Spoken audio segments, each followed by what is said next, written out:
عمر تجھے کیا علم، امید ہے اللہ تعالیٰ نے بدریوں سے کہہ دیا ہے جو جی میں آئے کرو، میں تمہیں معاف کر چکا ہوں۔ رسول اللہ صلی اللہ علیہ وسلم 10 رمضان المبارک کو مدینہ منورہ سے روانہ ہوئے۔ قریش کو رسول اللہ صلی اللہ علیہ وسلم کی روانگی کا کچھ علم نہیں تھا، کیونکہ آپ قریش سے خبروں کی ناکہ بندی کر چکے تھے۔ اتفاق سے ایک رات ابو سفیان، حکیم بن حزام اور بدیل بن ورقا کسی خبر کی تلاش میں مکہ سے باہر آئے۔ ادھر نبی کریم صلی اللہ علیہ وسلم کے چچا عباس رضی اللہ عنہ رسول اللہ صلی اللہ علیہ وسلم کے سفید خچر پر سوار پھر رہے تھے۔ ان کا یہ گشت اس لیے تھا کہ کوئی شخص ملے تو اسے مکے والوں کے پاس بھیج دے، وہ انہیں بتائے اللہ کے رسول صلی اللہ علیہ وسلم تشریف لا چکے ہیں، لہذا آ کر امان حاصل کر لیں۔ اتفاقاً انہیں ابو سفیان مل گئے۔ انہوں نے انہیں قائل کیا کہ وہ ان کے ساتھ رسول اللہ صلی اللہ علیہ وسلم کی خدمت میں چلیں اور مکہ والوں کے لیے امان حاصل کر لیں۔ وہ ان کے ساتھ گئے تو رسول اللہ صلی اللہ علیہ وسلم نے اسلام کی پیشکش کی۔ ابو سفیان فوراً مسلمان ہو گئے۔ سیدنا عباس رضی اللہ عنہ کہنے لگے، اللہ کے رسول، ابو سفیان سردار آدمی ہے، فخر کا خواہش مند ہے، لہذا اسے کچھ امتیاز عطا فرمائیں۔ آپ نے فرمایا، ٹھیک ہے، جو شخص ابو سفیان کے گھر میں داخل ہو جائے اسے امان ہوگی، جو اپنا دروازہ بند کر کے بیٹھ جائے اسے بھی امان حاصل ہوگی، اور جو بیت اللہ میں چلا جائے اسے بھی کچھ نہیں کہا جائے گا۔ جب نبی اکرم صلی اللہ علیہ وسلم ذو طوا میں داخل ہوئے تو آپ نے فتح مندی کے احسان کا شکر ادا کرتے ہوئے اللہ تعالیٰ کے سامنے اپنا سر جھکایا ہوا تھا، یہاں تک کہ آپ کی داڑھی مبارک کے بال پالان کی لکڑی کو چھو رہے تھے۔ لشکر اسلام کا ہر دستہ رسول اللہ صلی اللہ علیہ وسلم کی ہدایات کے مطابق پیش قدمی کر رہا تھا، کوئی مزاحمت نہیں ہو رہی تھی۔ صرف مکہ مکرمہ کی نشیبی جانب میں بنو بکر اور حبشیوں کے کچھ لوگوں نے خالد بن ولید رضی اللہ عنہ کے دستے کو روکنے کی کوشش کی، مگر وہ جلد ہی شکست کھا گئے۔ صفوان بن امیہ، اکرمہ بن ابو جہل اور سہیل بن عمرو نے بھی خندمہ کے علاقے میں کچھ لوگ لڑائی کے لیے جمع کر رکھے تھے۔ جب خالد بن ولید رضی اللہ عنہ اپنے دستے سمیت پہنچے تو انہوں نے بھی تھوڑی بہت مزاحمت کی۔ ان میں سے قریباً 12-13 آدمی مارے گئے تو وہ بھاگ کھڑے ہوئے۔ رسول اللہ صلی اللہ علیہ وسلم نے دستوں کے امیر مقرر فرماتے ہوئے انہیں تاکید فرمائی تھی کہ مکہ مکرمہ میں داخل ہوتے وقت کسی کو قتل نہ کریں سوائے اس صورت کے کہ کوئی ان سے لڑائی لڑے۔ البتہ آپ نے چند اشخاص کا نام لے کر ان کے قتل کا حکم دیا تھا۔ ان کے بارے میں آپ نے فرمایا تھا چاہے وہ کعبے کے پردوں کے پیچھے کیوں نہ چھپے ہوں انہیں قتل کر دیا جائے۔ ان کے نام یہ تھے: عبداللہ بن سعد بن ابی سرح، عبداللہ بن قتل اور اس کی 2 گانے والی لونڈیاں، حویرث بن نقیز، مقیاس بن سبابہ، اکرمہ بن ابی جہل اور بنو عبد المطلب کی ایک لونڈی سارا۔ ان میں سے صرف عبداللہ بن قتل، مقیاس بن سبابہ اور ابن قتل کی ایک لونڈی قتل کیے گئے۔ باقی حضرات نے معافی مانگ لی اور آپ نے انہیں معاف کر دیا۔ رسول اللہ صلی اللہ علیہ وسلم جمعۃ المبارک کو مکہ مکرمہ میں تشریف فرما ہوئے، جبکہ رمضان المبارک کے 10 دن باقی تھے۔ نبی صلی اللہ علیہ وسلم کے لیے مقام ابطح میں خصوصی خیمہ لگایا گیا۔ آپ اپنی اونٹنی قصواء پر سوار داخل ہوئے۔ آپ کے ایک طرف ابو بکر صدیق رضی اللہ عنہ اور دوسری طرف سیدنا اسید بن حضیر رضی اللہ عنہ تھے۔ آپ اپنے خیمے میں فروکش ہوئے۔ ابن عمر رضی اللہ عنہما فرماتے ہیں، رسول اللہ صلی اللہ علیہ وسلم مکہ مکرمہ میں داخل ہوئے تو دیکھا کہ مشرکین کی عورتیں گھوڑوں کے چہروں سے اپنے دوپٹوں کے ساتھ گرد و غبار جھاڑ رہی ہیں۔ ابو بکر صدیق رضی اللہ عنہ مسکرائے۔ نبی صلی اللہ علیہ وسلم نے فرمایا، ابو بکر، حسان نے کیسے کہا تھا بھلا؟ ابو بکر صدیق رضی اللہ عنہ نے سیدنا حسان بن ثابت رضی اللہ عنہ کے یہ اشعار پڑھے: میری بیٹی مر جائے اگر تم ہمارے گھوڑوں کو کدا مقام کے دونوں کناروں پر گرد و غبار اڑاتے نہ دیکھو، وہ اپنے سواروں سے باغیں چھڑا چھڑا کر بھاگیں گے، ان پر کاٹھیاں پڑی ہوں گی، اور عورتیں اپنے دوپٹوں کے ساتھ ان کے چہروں سے گرد و غبار جھاڑیں گی۔ نبی صلی اللہ علیہ وسلم نے فرمایا، گھوڑوں کو وہیں سے داخل کرو جہاں حسان نے ذکر کیا ہے، یعنی کدا سے۔ جب لوگوں میں اطمینان ہوا تو آپ اپنی اونٹنی پر سوار ہو کر بیت اللہ تشریف لائے اور سواری ہی پر 7 چکر لگائے۔ جب بھی حجر اسود کے پاس سے گزرتے اپنی چھڑی سے اسے چھو لیتے۔ اس وقت کعبے کے ارد گرد 360 بت تھے۔ ان بتوں کو سیسے کے ذریعے نصب کیا گیا تھا۔ آپ ان بتوں کو چھڑی سے مارتے اور فرماتے: حق آ گیا اور باطل مٹ گیا، باطل تو مٹنے ہی والا ہے۔ بت چہرے کے بل گرتے جا رہے تھے۔ سیدنا جابر رضی اللہ عنہ بیان کرتے ہیں، ہم رسول اللہ صلی اللہ علیہ وسلم کے ساتھ مکہ مکرمہ میں داخل ہوئے۔ اس وقت بیت اللہ کے آس پاس 360 بت تھے، ان کی پوجا کی جاتی تھی۔ رسول اللہ صلی اللہ علیہ وسلم کے حکم سے ان سب کو منہ کے بل گرایا گیا۔ صحیح بخاری میں ہے، نبی اکرم صلی اللہ علیہ وسلم مکہ میں تشریف لائے تو آپ نے بتوں کی موجودگی میں کعبے میں داخل ہونے سے انکار کر دیا۔ آپ کے حکم سے ان سب کو نکال دیا گیا۔ جب سیدنا ابراہیم اور اسماعیل علیہم السلام کے بت نکالے گئے تو ان کے ہاتھ میں تیر پکڑائے ہوئے تھے۔ رسول اللہ صلی اللہ علیہ وسلم نے فرمایا، اللہ ان مشرکوں پر لعنت کرے۔ اللہ کی قسم، انہیں علم ہے کہ ان دونوں شخصیات نے کبھی تیروں کے ساتھ قسمت آزمائی نہیں کی۔ پھر آپ بیت اللہ میں داخل ہوئے اور کونوں میں کھڑے ہو کر تکبیریں پڑھتے رہے، لیکن آپ نے اس میں نماز ادا نہیں فرمائی۔ صحیح بخاری کی دوسری روایت میں ہے کہ آپ نے اس میں نماز ادا فرمائی تھی۔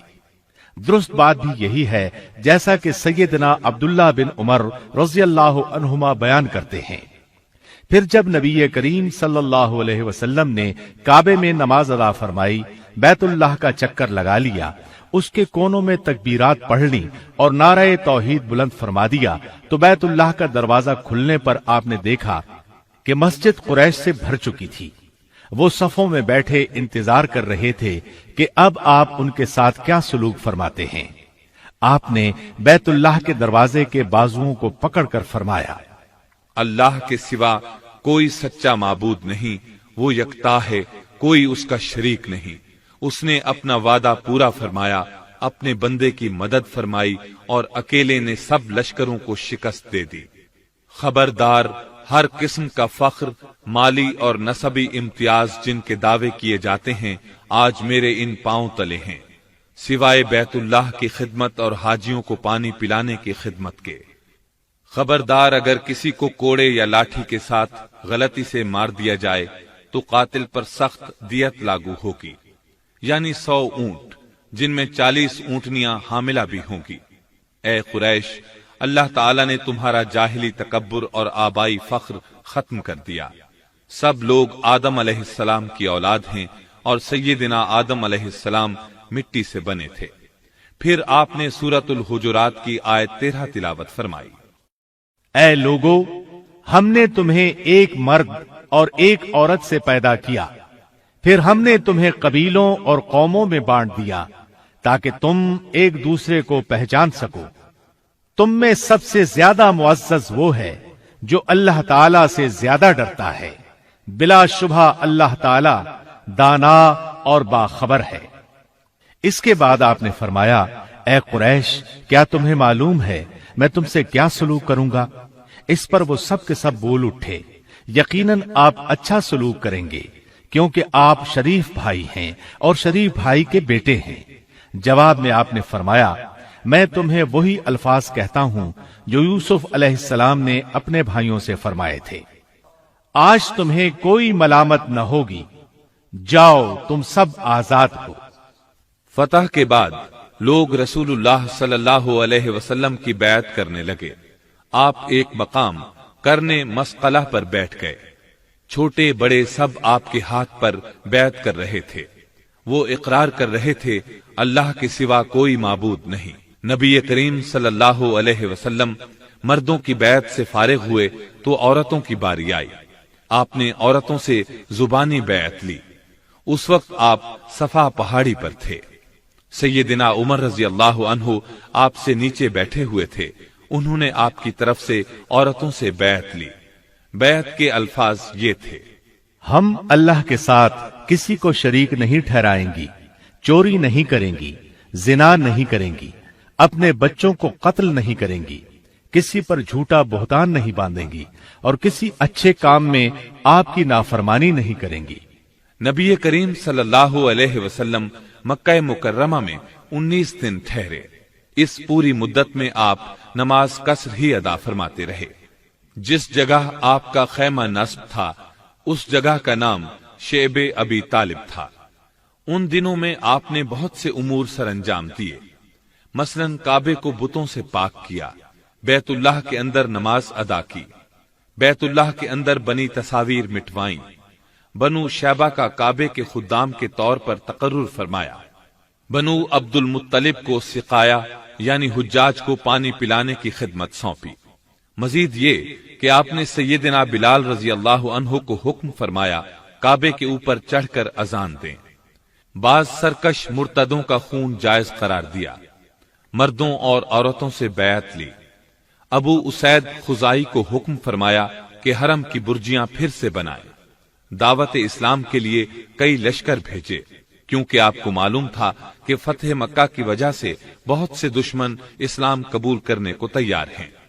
بت توڑنے کے لیے بھی دستے بھیجے۔ سیدنا خالد بن ولید رضی اللہ عنہ نے مکہ کے قریب مقام نخلا کے بت عزا کو پاش پاش کیا۔ اس وقت رمضان المبارک 8 ہجری کے 5 دن باقی تھے۔ عزا قریش اور بنو کنانہ کا خاص بت تھا اور اسے سب سے بڑا بت شمار کیا جاتا تھا۔ نیز آپ نے سیدنا عمرو بن عاص رضی اللہ عنہ کو بھیجا۔ انہوں نے بنو حذیل کا بت سوا ریزہ ریزہ کیا۔ اسی طرح سیدنا سعد بن زید اشہلی رضی اللہ عنہ کو بھیجا۔ انہوں نے منات نامی بت کو توڑا۔ یہ سب کام رمضان المبارک 8 ہجری ہی میں انجام پائے۔ اللہ کے رسول صلی اللہ علیہ وسلم فتح مکہ کے بعد واپس مدینہ منورہ تشریف لائے تو وفود کا تانتا بند گیا۔ وہ آ کر اپنے اسلام کا اعلان کرتے تھے۔ ادھر حج کا وقت قریب آ رہا تھا۔ آپ مسلمانوں کو لے کر حج کے لیے نہیں جا سکتے تھے کیونکہ وفود مسلسل آ رہے تھے۔ نیز ابھی تک جزیرہ نمائے عرب میں کفار موجود تھے جو اللہ پر ایمان رکھتے تھے نہ اس کے رسول پر۔ کچھ یہودی بھی تھے، اس لیے مناسب تھا کہ ابھی اللہ کے رسول مدینہ ہی میں رہیں، یہاں تک کہ اسلام ہر طرف پھیل جائے اور اللہ کی طرف سے آپ کو حج کی اجازت ملے، اور آپ کی بجائے ابو بکر صدیق رضی اللہ عنہ ہی لوگوں کو حج کے لیے ساتھ لے جائیں۔ چونکہ مشرکین اب بھی بیت اللہ کا حج کرنے کے لیے آ جاتے تھے، اس لیے ضروری تھا کہ کعبے کو مشرکین کی آمد سے بھی پاک کیا جائے، جیسا کہ بتوں اور شرکیہ نشانات سے پاک کیا جا چکا تھا۔ ذوالقعدہ 9 ہجری کے آخر میں ابو بکر صدیق رضی اللہ عنہ رسول اللہ صلی اللہ علیہ وسلم کے حکم سے امیر حج بن کر روانہ ہوئے۔ آپ کے ساتھ نبی اکرم صلی اللہ علیہ وسلم کی طرف سے 20 اونٹ قربانی کے لیے بھیجے گئے تھے، جبکہ خود ان کے 50 اونٹ تھے۔ اس سفر میں 300 مدنی صحابہ بھی آپ کے ساتھ تھے۔ جب آپ ذوالحلیفہ، جسے آج کل آبار علی کہا جاتا ہے اور یہ مدینہ سے قریباً 11 کلومیٹر دور ہے، پہنچے تو رسول اللہ صلی اللہ علیہ وسلم نے سیدنا علی بن ابی طالب رضی اللہ عنہ کو بھیجا۔ انہیں حکم دیا کہ مشرکین کے سامنے سورہ برات یعنی سورہ توبہ کی تلاوت کریں۔ اس سورہ کی آیت 28 میں اللہ تعالیٰ فرماتے ہیں: اے ایمان والو، مشرک پلید ہیں، اس سال کے بعد وہ مسجد حرام کے قریب بھی نہ آئیں، اور اگر تمہیں ڈر ہو کہ اس پابندی سے تم فقیر ہو جاؤ گے تو یقین رکھو بہت جلد اللہ تعالیٰ تمہیں اپنے فضل سے مالدار کر دے گا اگر اللہ کی مرضی ہوئی۔ یقیناً اللہ تعالیٰ علم و حکمت والا ہے۔ اللہ تعالیٰ نے مومنوں کو جو دین اور جسم کے لحاظ سے پاک ہیں حکم دیا کہ ان مشرکوں کو جو دینی لحاظ سے پلید ہیں مسجد حرام سے نکال دیں، اور اس کے بعد وہ کبھی اس کے قریب بھی نہ پھٹکے۔ چنانچہ علی رضی اللہ عنہ نے قربانی والے دن فرمایا، اے لوگو، اس سال کے بعد کوئی مشرک حج کرنے نہ آئے، کوئی ننگا شخص بیت اللہ کا طواف نہ کرے، اور جس شخص کا اللہ کے رسول صلی اللہ علیہ وسلم سے معاہدہ ہو چکا ہے وہ مقررہ مدت تک برقرار رہے گا۔ لوگوں کے لیے اس وقت سے 4 ماہ کی مدت مقرر کر دی گئی تاکہ وہ اپنے اپنے گھروں کو واپس جا سکیں۔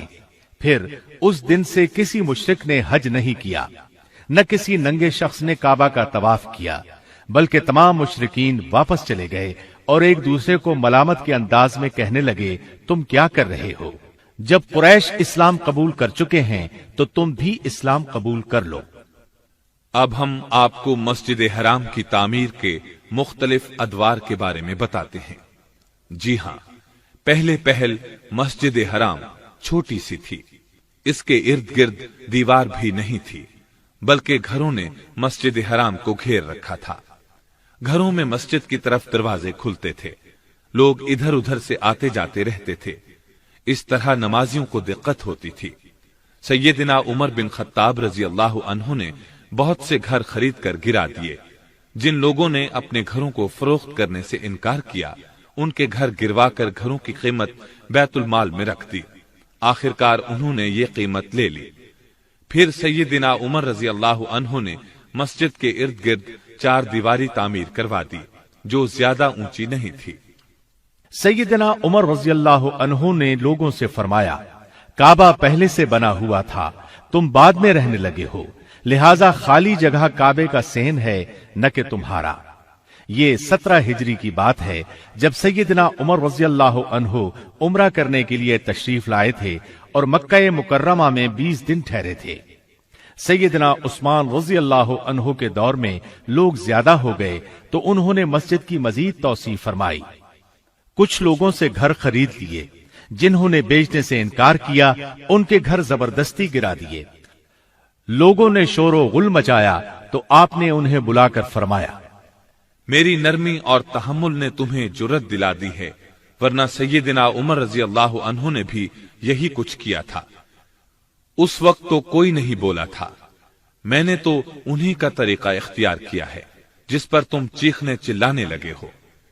پھر آپ نے انہیں قید کرنے کا حکم دیا، مگر پھر عبداللہ بن خالد بن اسید کی سفارش پر انہیں چھوڑ دیا۔ سیدنا عثمان رضی اللہ عنہ نے یہ توسیع 26 ہجری میں فرمائی۔ پھر سیدنا عبداللہ بن زبیر رضی اللہ عنہ نے مسجد کے مشرقی سمت سے توسیع کی، اور یہ بالائی حصہ تھا جو مسجد کی شامی اور یمنی جانب واقع تھا۔ اس توسیع میں کتاب اخبار مکہ کے مصنف علامہ ازرقی کے جد امجد ازرق کا نصف گھر بھی شامل ہو گیا تھا۔ یہ حصہ سیدنا عبداللہ بن زبیر رضی اللہ عنہ نے ان سے 10,000 دینار سے زائد رقم دے کر خریدا تھا۔ اس کے بعد بنو عباس کے دوسرے خلیفہ ابو جعفر منصور نے مسجد کی شامی اور مغربی جانب توسیع کی۔ اس توسیع کی ابتدا محرم الحرام 137 ہجری میں ہوئی اور ذی الحج 140 ہجری میں تکمیل ہوئی۔ ابو جعفر منصور کی توسیع مسجد حرام کے پہلے رقبے سے نصف پر مشتمل تھی۔ گویا اس طرح مسجد کا رقبہ پہلے سے 1.5 گنا بڑھ گیا۔ پھر ابو جعفر منصور کے بیٹے مہدی نے مسجد کی بالائی، یمنی اور مغربی جانب اپنے والد کی توسیع سے آگے مزید توسیع کی۔ مہدی کے دور میں توسیع 2 مرتبہ ہوئی۔ پہلی مرتبہ 160 ہجری میں جب اس نے اپنے والد کی توسیع سے آگے 2 برآمدے مزید تعمیر کیے۔ دوسری مرتبہ 167 ہجری میں توسیع ہوئی۔ اس توسیع کا حکم اس نے اس وقت دیا جب 164 ہجری میں وہ اپنا دوسرا حج کرنے آیا۔ یہ توسیع شروع اس کے آخری دور میں ہوئی اور مکمل اس کے بیٹے موسیٰ ہادی کے دور میں ہوئی۔